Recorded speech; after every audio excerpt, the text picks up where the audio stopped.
ওমর ফারুক রাদিয়াল্লাহু তাআলা আনহু জুমার খুতবা দিচ্ছেন।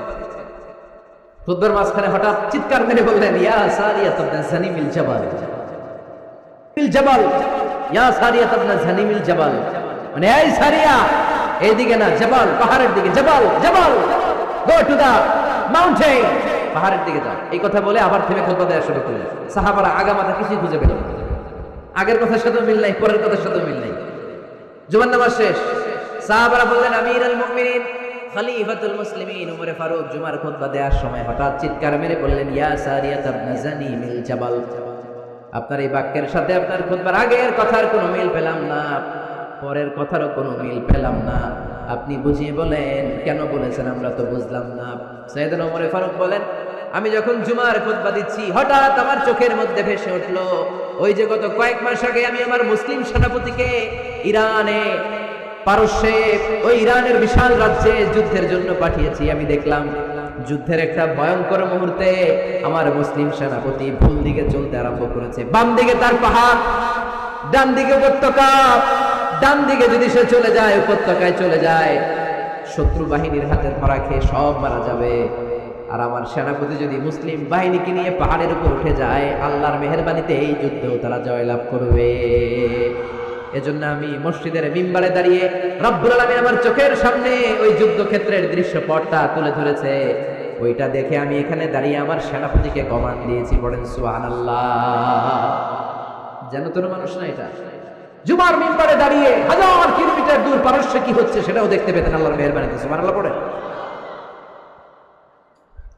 সাহাবারা বিশ্বাস করে নিলেন, কিন্তু মুনাফিক টাইপের যেগুলো, এগুলো বলে এটা আবার কেমন কথা, উনি আছেন মদিনার মিম্বারের মধ্যে দাঁড়িয়ে, হাজার হাজার কিলোমিটার দূরে কি হচ্ছে উনি দেখবেন কেমনে। এরা বিশ্বাস করলো না, সাহাবারা সবাই বিশ্বাস করলো, মুনাফিক গুলো বিশ্বাস করলো না।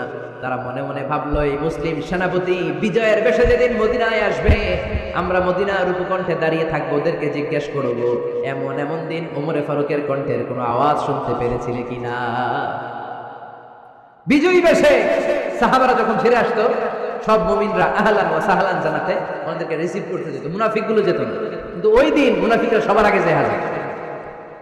মুসলিম সেনাপতি যখন ঢুকলো, জিজ্ঞেস করলো, মুসলিম সেনাপতি, এত এত দিন আগের কথা, জুমার দিন দুপুর বেলা যুদ্ধক্ষেত্রে হঠাৎ করে আমিরুল মুমিনিনের কোনো কথা তুমি তোমার কান দিয়ে শুনতে পেরেছিলে কিনা বলো।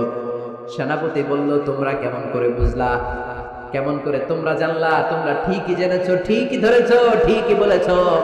যুদ্ধের কঠিন মুহূর্তে ভুল করে আমি উপত্যকার দিকে মুসলিম বাহিনীকে নিয়ে ছুটতে আরম্ভ করেছিলাম। হঠাৎ করে আমিরুল মুমিনিনের একটা কণ্ঠ আমার কানের ভেতরে ভেসে আসলো। আমি শুনতে পেলাম, ইয়া সারিয়াত ইবনে জানিমিল জাবাল, ডান দিকে উপত্যকার দিকে যেও না, তাড়াতাড়ি বাম দিকে পাহাড়ের উপর চড়ে যা। শুনেছি আমি, আমরা নিজ কানে শুনেছি, তোমরা কি করে জানো? আমি নিজে শুনেছি। সেদিন আমিরুল মুমিনিনের এই ইনস্ট্রাকশন, এই গাইডলাইন যদি আমরা ফলো করতে না পারতাম, শত্রু বাহিনীর হাতে আমরা কচুকাটা হতাম, আমাদের চেহারা, আমাদের আত্মীয় স্বজনরা তোমরা কেউ দেখতে পেতে না। করেন সুবহানাল্লাহ। This is our super hero. আমাদের সুপার হিরোর নাম কি? চিল্লায় বলতে হবে। ইসলামের স্ত্রীরা মাঝে মাঝে রাসূল সাল্লাল্লাহু আলাইহি ওয়াসাল্লামের কাছে বায়না ধরতো, নবী আমাদেরকে এটা দেন, ওইটা দেন, আমাদের ঘরে এইটা নাই, ওইটা নাই। বিশ্বনবীকে, আমার কাছে কিচ্ছু নাই, থাকলে এমনি থাকো, নাইলে যাও। কিন্তু বিবিরাও ছাড়ে না, নবী আমাদের এটা দেন, ওইটা দেন, বায়না ধরছে সব বিবিরা। বিষ্ণুবীর স্ত্রী ছিল কয়জন? হ্যাঁ, কয়জন?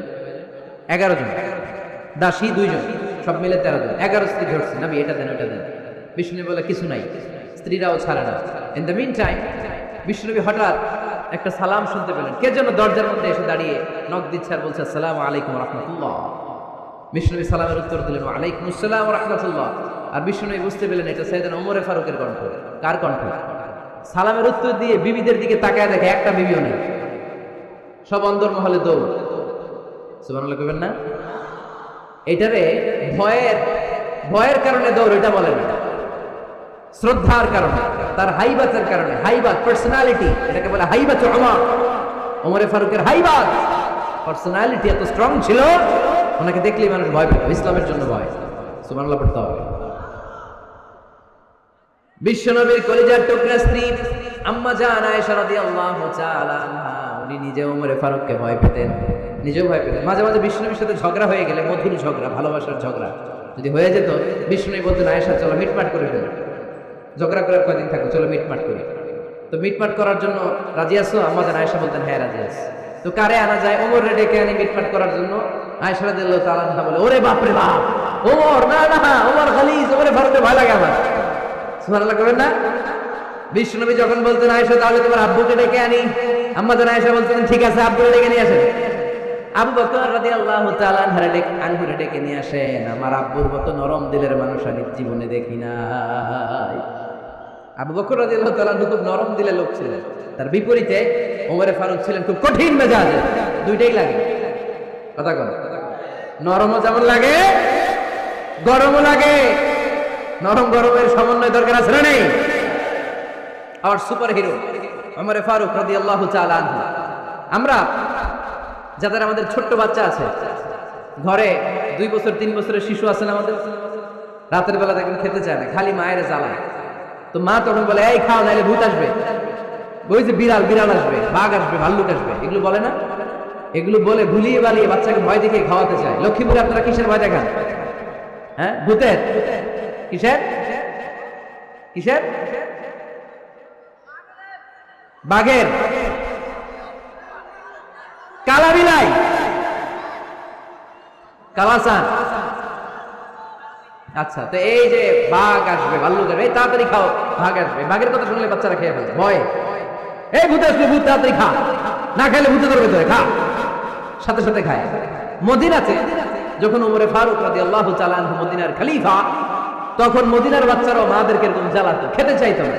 মায়েরা খাবার নিয়ে বাচ্চাদের পেছনে ঘুরতো। তখন মদিনার মায়েরা বাচ্চাদেরকে বলতো তাড়াতাড়ি খাও, হা হুয়া ইয়াতি ওমর, হুয়া ওমর, তাড়াতাড়ি খাও, ওই যে ওমর আসতেছে, ওমর ওমর আসতেছে শুনলেই বাচ্চারা তাড়াতাড়ি খেয়ে ফেলতো, বাঘের মতো ভয় পেত। চিল্লায় পড়েন আল্লাহু আকবার।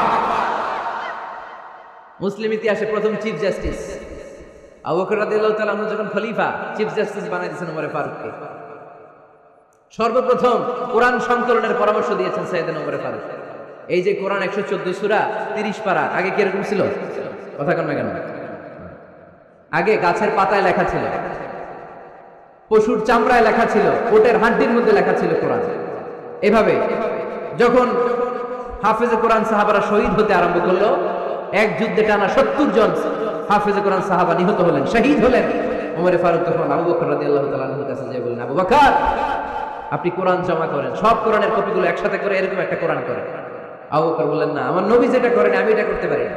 কিন্তু ওমরে ফারুক সারেন, আর এটা করেন, করলে ভালো হবে, ওটা মুসলিম উম্মাহ উপকৃত হবে। বারবার বারবার বারবার সাইয়েদনা আবু বকর রাদিয়াল্লাহু তাআলা আনহুকে এত জোরাজোরি করতেছিলেন, অবশেষে আবু বকর রাদিয়াল্লাহু তাআলা আনহু বললেন, ওমরে ফারুকের জোরাজোরিতে এই কাজের জন্য আল্লাহ তাআলা আমার হৃদয়টারে খুলে দিলেন।